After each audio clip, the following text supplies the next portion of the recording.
சிம்மராசிக்காரர்களை பொறுத்தவரைங்க கண்ணுக்கு தெரிந்த எதிரிகளை அற்புதமாக டீல் பண்ணிடுவாங்க. கண்ணுக்கு தெரியாத எதிரிகள் இவங்களுடைய மரியாதையை கெடுக்கும் பொழுது, ஏன்னா சிம்மத்திற்கு 5 கூடைய பூர்வ புண்ணிய ஸ்தானாதிபதினு சொல்லக்கூடியவர் குரு பகவானா வர்றார். அப்ப மானம் மரியாதை தன்மானம்லாம் சிம்மராசிக்கு அதிகம் இருக்கும். அந்த சிம்ம ராசிக்கு அந்த 5 கூடைய பூர்வ புண்ணியாதிபதினு சொல்லக்கூடிய குரு பகவானே ராசிக்கு அஷ்டமாதிபதியாக வந்து ராசிக்கு 6ஆம் இடத்திலே நீச்சம் என்ற நிலையை பெறதுனால அந்த அஷ்டமாதிபதி 6லே நீச்சம் வரும்போது எதிரிகள் இருந்தால் சிம்ம ராசிக்காரர்கள் அவங்கள சமாளிப்பாங்க. கண்ணுக்கு தெரிந்தவர்களே, கண்ணுக்கு தெரியாத எதிரிகள் திட்டமிட்டு சிம்ம ராசிக்காரர்களை அவமானப்படுத்தணும்னு நினைக்கும் போது மட்டும்தான் சிம்ம ராசிக்காரவங்க மனம் உடைஞ்சு போறாங்க.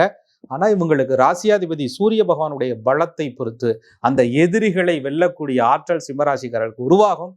ராசியாதிபதி சூரிய பகவான் எங்கேயாவது சுய ஜாதகத்திலே நீசமோ அல்லது ராகு கேதுவினுடைய பார்வைக்குள்ளேயோ சனி பகவானுடைய இணைவுக்குள்ளேயோ சிக்கி தவிக்கும் பொழுது சிம்ம ராசிக்காரர்கள் கண்ணுக்கு தெரியாத எதிரிகளால் மிகப்பெரிய சூழ்ச்சி வலைக்கு ஆளாவாங்க. ஆளாகக்கூடிய சூழ்நிலையில் இருப்பாங்க.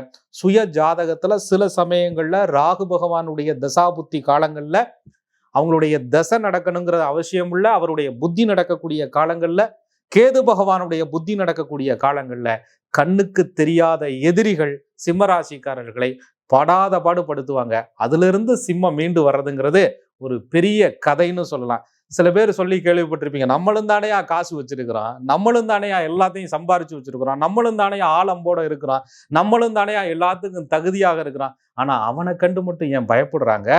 அவங்கள கண்டு மட்டும் ஏன் யோசிக்கிறாங்க? நமக்கு கிடைக்காத மரியாதையும் புகழும் அவங்களுக்கு ஏன் கிடைக்குது அப்படின்னு சிலர் யோசிக்கிறத கேட்கிறோம்.